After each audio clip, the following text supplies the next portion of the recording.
Good day everyone. This is Cap Joe Vlog. Yes po, nandito po tayo sa isang charity event sa Cavite. Yes po. This is the second time charity ng Warriors of Righteous Riders and Charity Service Inc. Cavite chapter. Yes po. Dito po tayo sa Barangay Lapidario, 3C Martires, Cavite. Yes po, kung nakikita po ninyo, marami pong mga riders. Yes po, riders po yung inyong nakikita. Yeah, ganyan pa lang po. On that time, pagdating namin, ganyan pa lang po yan. Kadami. Yan lang po. Yes. Pero dadami pa po yan. Yes. Promise. Dadami po siya. Yeah. Yan. Di po ba? Dito po kasi sa riding community, nagsusuportahan bawat isa. Kasi bawat isa ay willing tumulong. Yes. Willing tumulong sa mga nangangailangan. Yes po, lumapit po tayo dito sa ating tarpaulin. Yes, naghanap po tayo ng ating logo dyan na inilapag. Kung nandiyan ba. Yes, tingnan natin kung nandyan yung ating logo. Yan po yung kanilang dalawang beneficiary. Si Miss Jose Vidal, 47 years old, brain aneurysm po yung sakit niya. Yes po. Yeah, yan po din yung ayan, naghanap na po tayo ng ating logo. Sana po kaya mukhang tumalon na ang logo. Nakita niyo po ba yung may nagturoron? Isa po yun, Predator. Pero hindi po natin na-picturean, hindi po natin na-videohan kasi nga busy tayo sa paghanap ng ating logo. Iwan ko kung saan na siya napunta. Tumalon na po yata siya. Charot!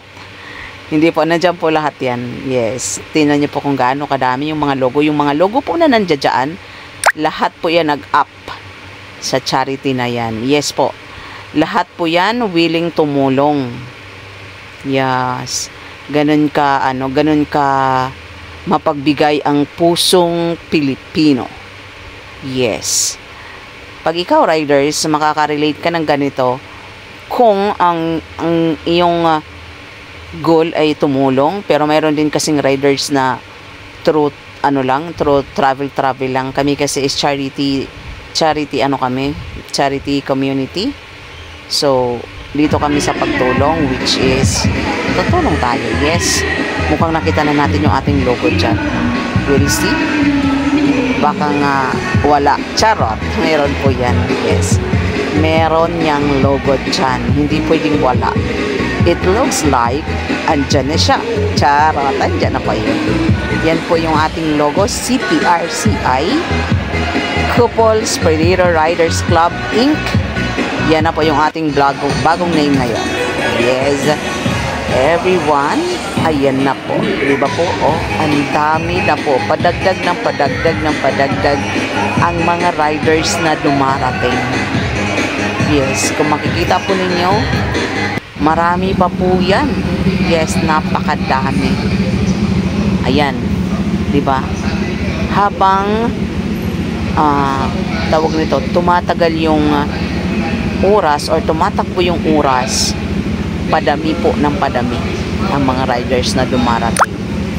Nakaka-overwhelm lang po kasi ito kasing ginagawa namin, hindi po ito came from other yung humihingi kami ng tulong or sa mga sa mga politician or whatever or kanino, hindi po. Sarili po namin itong bulsa. Yes. Kaya kailangan po, pag ikaw ay nandito sa sa institution na to, kailangan tanggap mo po sa buong puso mo, o tanggap mo yung nangyayari. Kasi syempre yung iba, ang akala po kasi nila lang kami, biyahe-biyahe lang pero no, it's not. Kami po ay tumutulong. Yes po, tumutulong po kami sa mga nangangailangan. Dukot bulsa po ito. Hindi po ito sa kung kaninong nanggagaling. Pero nakakataba lang ng puso. Opo, nakakataba lang ng puso. Kung tingnan nyo po, di ba po? Kanina po ay kakaunti pa lang po ang tao. Ngayon, padami na ng padami po siya. Yes. Padami na siya ng padami. Dumarating na yung ibang malalayong lugar. Kung inyo pong titingnan, meron po yung taga Quezon City, meron po yung taga Antipolo, meron basta sa buong Pilipinas. Labas na lang po yung nasa Visayas at Mindanao. Siyempre po hindi po sila makakarating kasi sobrang layo na. Pero dito po sa Metro Manila, NCR at karatig lugar po, nagpupuntahan po talaga yan. Yes po, nagpupuntahan po yan para po sumuport. Yes, kung makikita po ninyo, padami na ng padami ang tao. Yes po, halos kanina nung pinakita ko sa inyo sa first part ng aking vlog ay kaunti pa lang po. Ngayon makikita po ninyo sa dami na ng ulo. Makikita pa po ninyo yan mamaya kung gaano po kadami.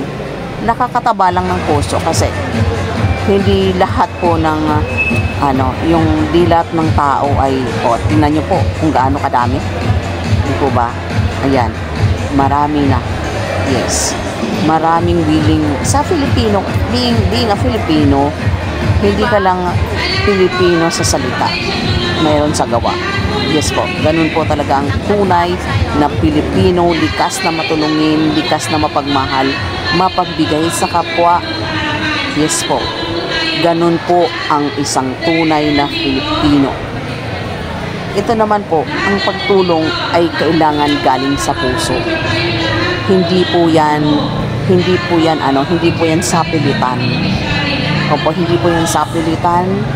Kasi po, pag ikaw po ay pumunta sa isang charity, yung sarili mo na lang po na dinala mo roon, it's a way of support.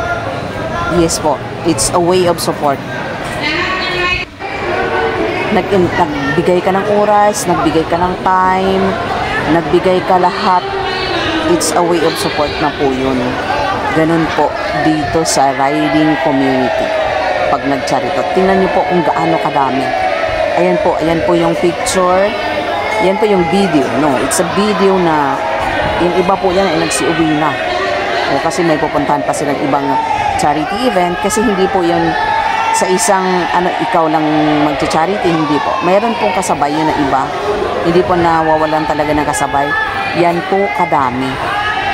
Tingnan niyo po kung gaano ka ma-overwhelm sa mga sumuport. Opo, willing po talaga sila. Dinala po nila yung sarili nila sa isang ganyang charity para tumulong. Pero syempre po, di ba? Tayong mga Pilipino ay mapagmahal at mapagkumbaba at mapagbigay sa kapwa. Yes po. Di po ba? Sino po ang nagsasabi ang isang Pilipino ay hindi mapagmahal? Mapagmahal po tayo sa kapwa at sa bawat isa. Kasi makikita niyo po rito, kung hindi po tayo nagmahalan sa isa't isa, wala pong ganyan. Yes po, wala pong ganyan. Diyan niyo po makikita kung paano magmahal ang isang tunay na Pilipino. I think this is my first or second time na nag-voice over. Yes, nag-voice over ako kasi nga na-overwhelm lang ako sa dami ng taong sumuporta. Yes po, sa dami ng nandiyadyaan, sa dami ng nag-support sa isang charity. Yes po, ganun po ang isang tunay na Pilipino. Matulungin at mapagmahal. Yes po, dito ko na po tatapusin yung aking voice over. Maraming salamat sa nanonood.